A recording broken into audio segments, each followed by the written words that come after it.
Hello, can you guys all hear me well? Yes. How are you all tonight? Good. Well, thank you all for coming all out tonight. Tonight is what? It's a Wednesday night tonight? Sorry, I'm losing track of time and space at the moment. As she mentioned recently, I've actually set up a new space. It's just called Barista's Cafe.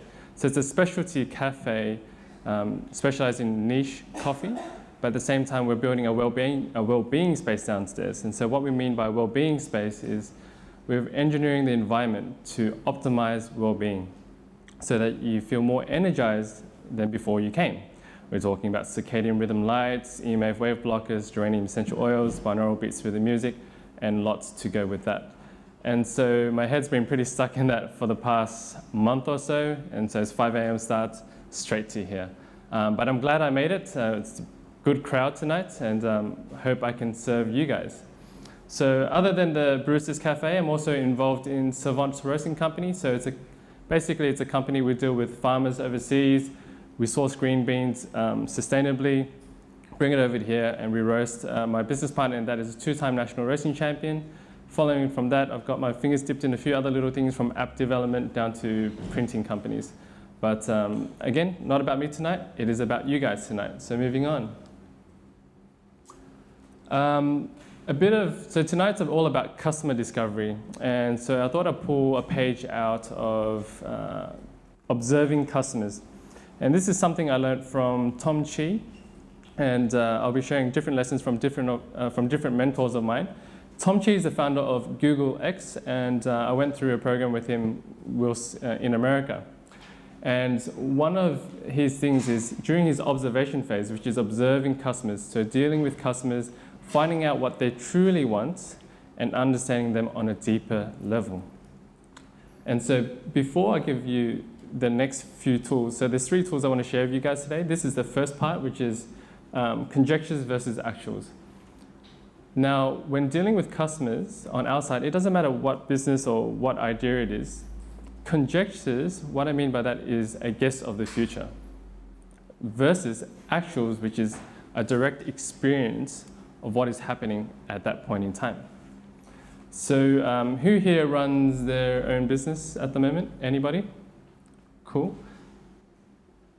Fabi, how do I pronounce it? Fabi.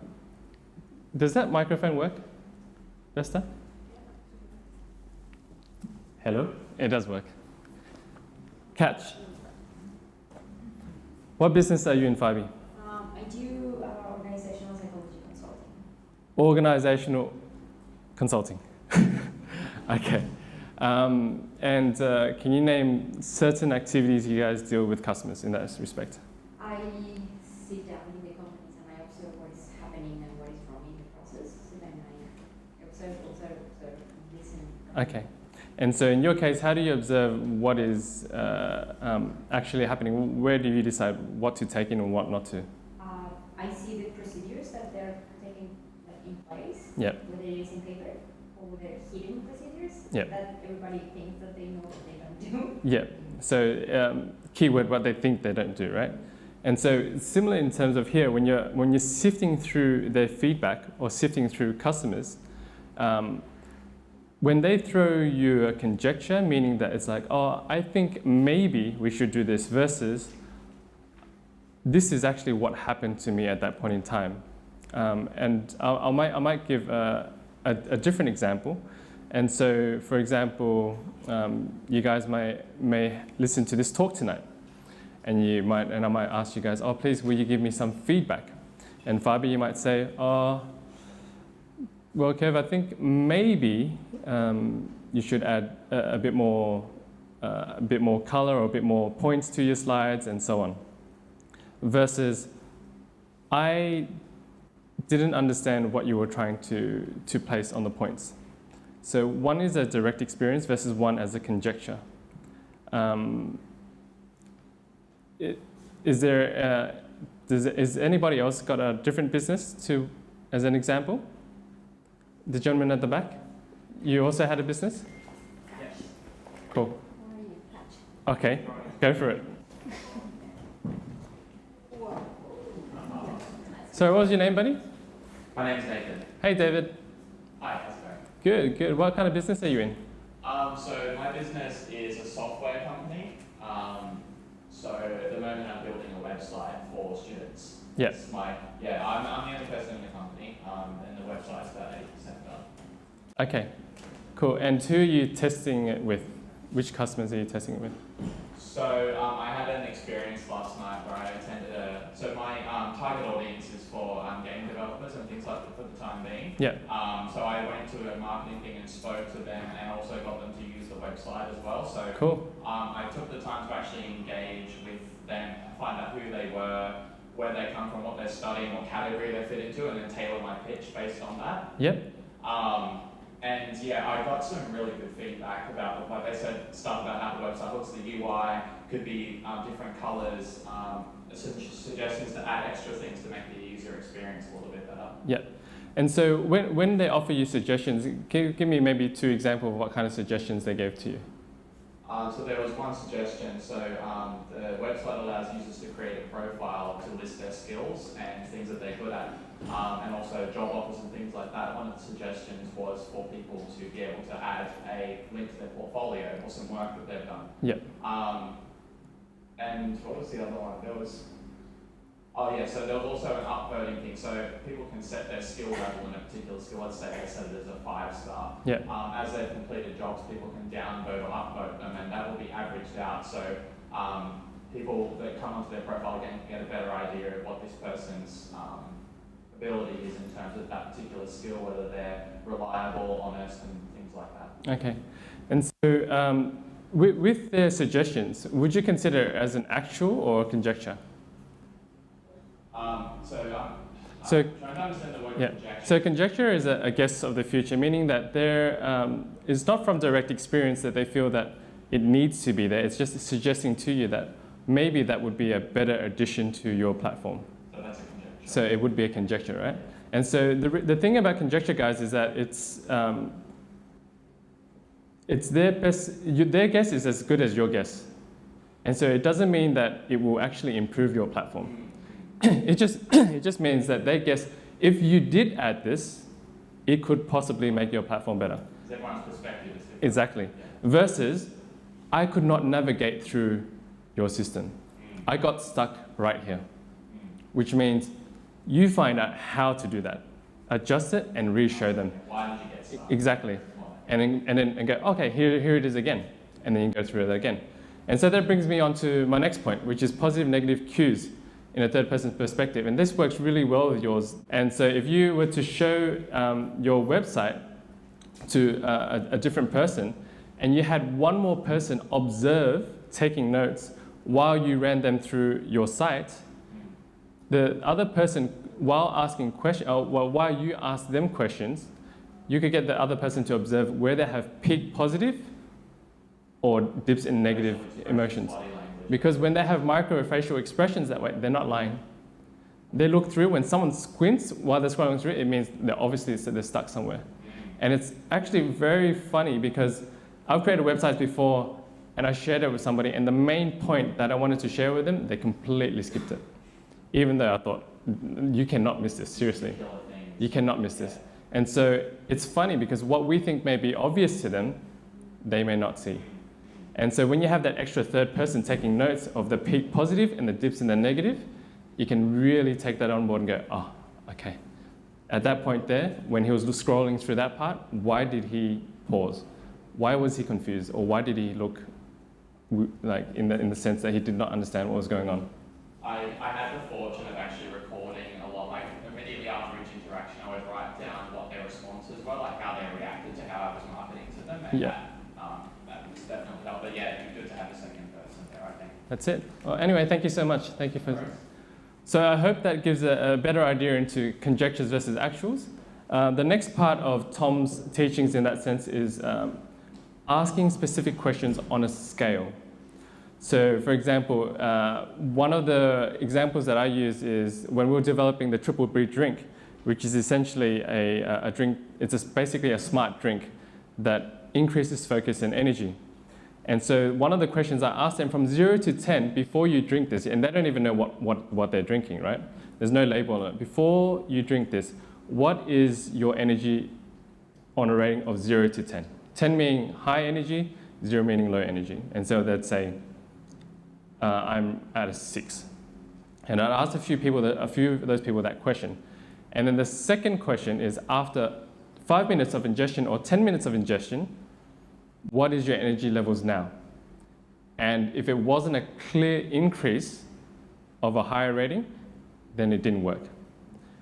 And so that's what they use. You can use, have you guys heard of a website called Get 5-Star Reviews?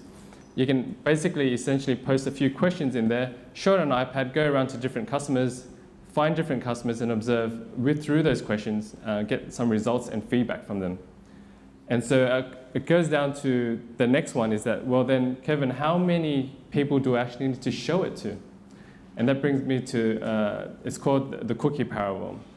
And so, for example, if me and Nathan had a really good cookie recipe, you know, we thought, man, this is going to be game over. Like, as soon as everyone tastes this, we're going to make absolutely millions. So me and you, we go out, we set up a little store, we bake 100 cookies, and we go, okay, we're going to sell out so soon. We start selling the cookies, 10 people purchase it, and then the 10 people come back and they're feeling sick. What do we do? Do we keep selling the other 90 cookies, or do we stop there? To analyze why they're feeling sick. Yeah, but the show has to go on. Remember, we're on sale still. So do we stop selling, or do we keep going? Keep going. You keep going. So there's 10 people that's sick, Nathan, and you still want to sell the other 90 cookies to people. So it's a bit, what I mean by that is we shouldn't keep selling. We shouldn't. The reason why we shouldn't is because we're already hurting people. And so the point of this cookie parable is that you don't need to get feedback of 100,000, 150,000 people to see if your idea has a point. If you've created something and you want to test it quickly, and you've sent out a few questionnaires to a few different people, if people are rating it a 2 out of 10, you're clearly not doing well in whatever you're trying to do. But if people are rating it quite high, then it's great, then no problem. Yeah? Now, to go deeper into understanding customers, so this is a concept that I've learned from Tony Robbins. Most people know Tony Robbins, yes, yes. I'm a big student of Tony Robbins. I've traveled around the world quite a bit, studying extensively with him. And a basic concept that he shares is that every human has these 6 basic human needs. That is certainty, which is the need to feel safe and comfortable. Uncertainty and variety, because if everything was certain in their lives and nothing would change, then life would be very boring, which is why people want a bit of spice in their life. A love connection, whether it may be with their spouse, friends, acquaintances, or people they meet. Significance, basically feeding the ego, the need to feel important, the need to feel valued. Those 4 are the main 4 that everyone shows a lot of inside them. But the final 2 are the highest 2 spiritual needs, which is growth, the need to keep learning, and contribution, the need to share. And so within everyone, they always display 2 needs at the top. They always are dominant in 2 of their needs. And so when you're figuring out your target market or target groups, learning what they need will take your customer service to a different level. If you can find out where they feel fulfilled, which is either the need to feel significant or the need to feel certainty. If you can serve those needs on a high level, you will win. But if you can serve 3 of those needs on an extremely high level, it becomes an addiction. And so every time I sort out a different customer, I always try to understand that group. What is it that they need? What is their core value? And the thing that, if you dive a little bit deeper into this, is understanding that, for example, if one of Fabi's needs is certainty and Nathan's needs is also certainty, it doesn't mean that you guys feel certainty the same way. Some people may feel certain if they have a cigarette. Some people may feel certain if they are always at home. You just got to find what makes them feel certain. And then you can dive a bit deeper into creating your product to shift towards their needs. The final tool is the use of social media to locate customers, to find customers. Personally, I've used a lot of Instagram and Facebook lately. I found that the tool is so powerful these days that you can really find a market. So if you're in the market of, it doesn't matter what business, what model, what industry you're in, you can search by location on Instagram and find out a whole variety of network that is in your community in that specific area. And within that specific area, you can actually direct message them and share with them what you are working on. You can target by interest, which is via hashtags. For example, probiotics, if you're into that, or genetics or whatever your interests are, you can find them through hashtags. But the most important of this is that you locate them so you can share with them the product that you are working on. So that when you share with them, you're finding these customers, you can get feedback from them, specifically because they are aligned with what you are doing. With Facebook, one of the strategies that I like to use personally is creating videos. If you create short videos, you can actually, when you post it up, you can actually retarget customers who have watched, for example, over 50% of your video. So if you create a content marketing video, trying to target a wide range of audience over New South Wales or Victoria, you can actually go back and retarget those people who've watched over 50% of your video. Then you can backtrack and retarget the audience that looks alike the ones who have watched it over 50%. From there, you can funnel it back down and look deeper into what kind of age group and age group, ethnicity, so on, social background, interest, and you can funnel that into a group and retarget those again. And so those are the only 3 tools that I've developed and put together for you guys today. And I'd normally ask for Q&A, but as they mentioned, Q&A will be left for after, so I'll leave it to then. Thank you.